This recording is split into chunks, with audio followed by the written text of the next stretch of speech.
Le Seigneur soit avec vous. Et avec votre esprit. Évangile de Jésus-Christ selon saint Luc. Gloire à toi, Seigneur.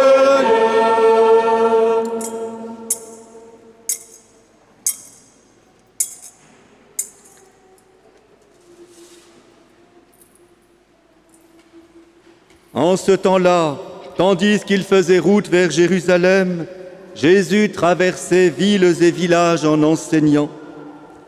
Quelqu'un lui demanda, « Seigneur, n'y a-t-il que peu de gens qui soient sauvés ?» Jésus leur dit, « Efforcez-vous d'entrer par la porte étroite, car je vous le déclare, beaucoup chercheront à entrer et n'y parviendront pas. Lorsque le maître de maison se sera levé pour fermer la porte, si vous, du dehors, vous vous mettez à frapper à la porte en disant « Seigneur, ouvre-nous », il vous répondra « Je ne sais pas d'où vous êtes ».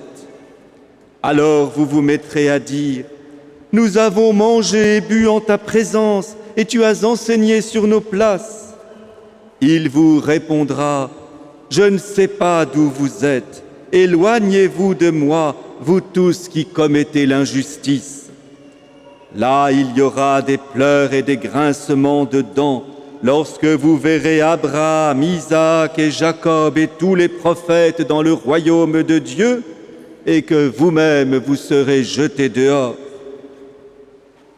Alors on viendra de l'Orient et de l'Occident, du Nord et du Midi, prendre place au festin dans le royaume de Dieu. Oui, il y a des derniers qui seront premiers et des premiers qui seront derniers. Acclamons la parole de Dieu. Louange à toi, Seigneur Jésus.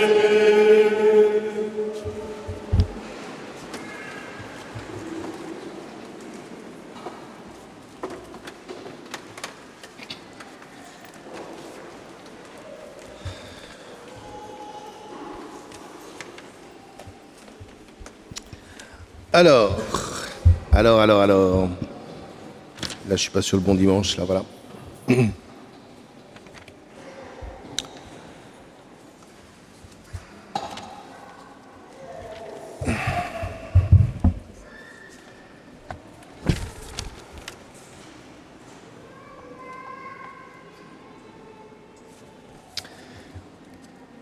Donc, vous avez entendu l'épître aux Hébreux, que j'aime particulièrement, pour plein de raisons. Et vous avez entendu cette phrase, un peu bizarre, que Dieu corrige ceux qu'il aime comme des fils, comme ses fils. Alors évidemment, aujourd'hui, ce genre de propos, c'est juste carrément inaudible. C'est, voilà. Pourquoi ? Parce que de la correction, nous n'avons de référence que la répression. C'est-à-dire, on corrige quand il faut reprendre.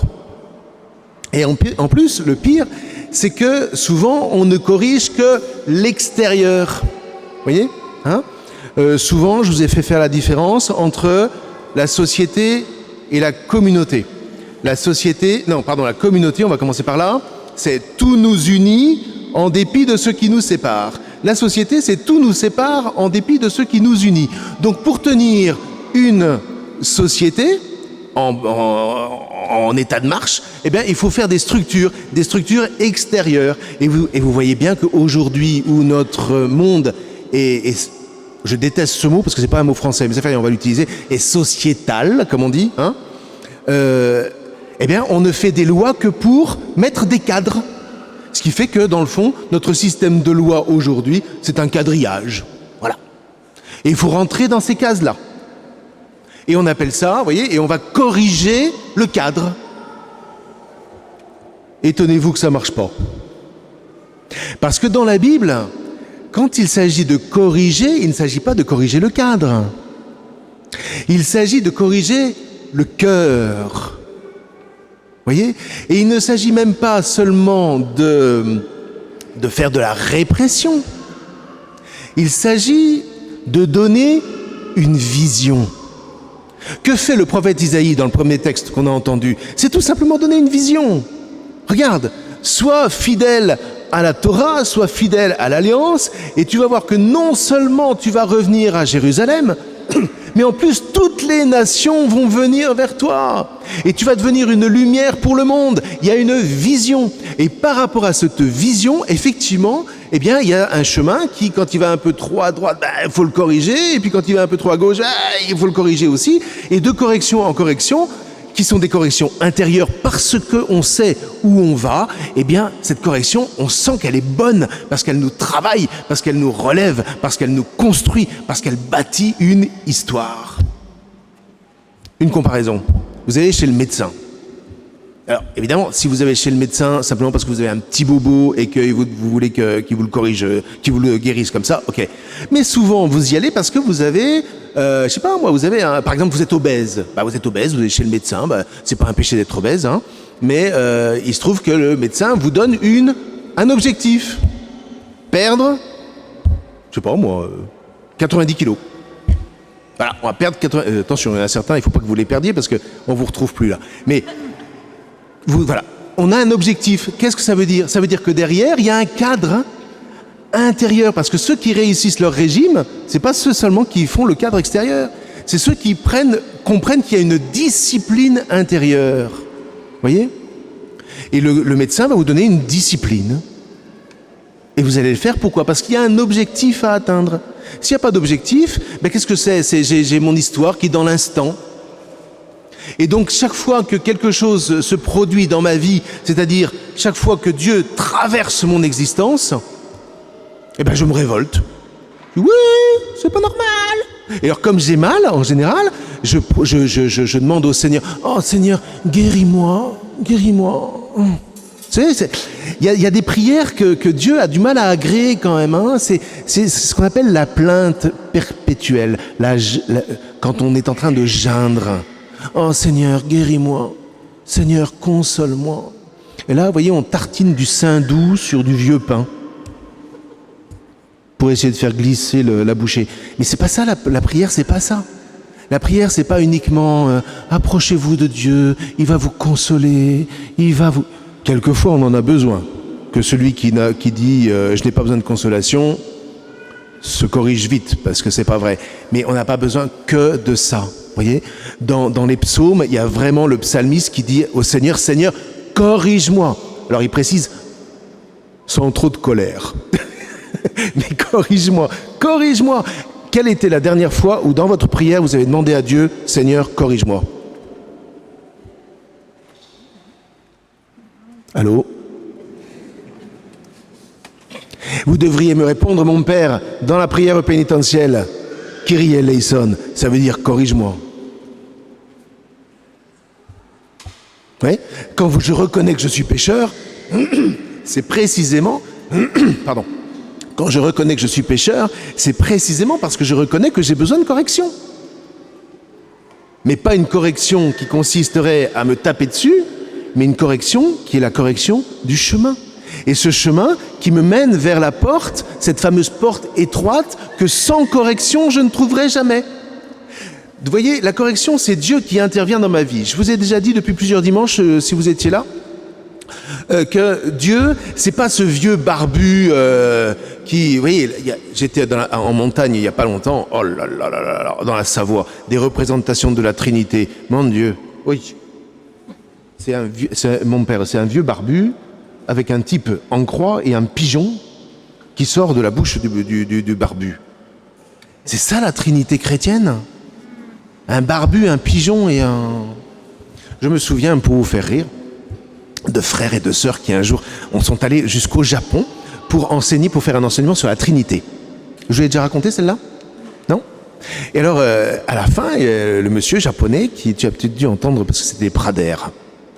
Donc, le monsieur qui les a invités leur dit, alors je vais un peu imiter, mais c'est pas pour me moquer, mais c'est pour vous faire rentrer dans l'histoire.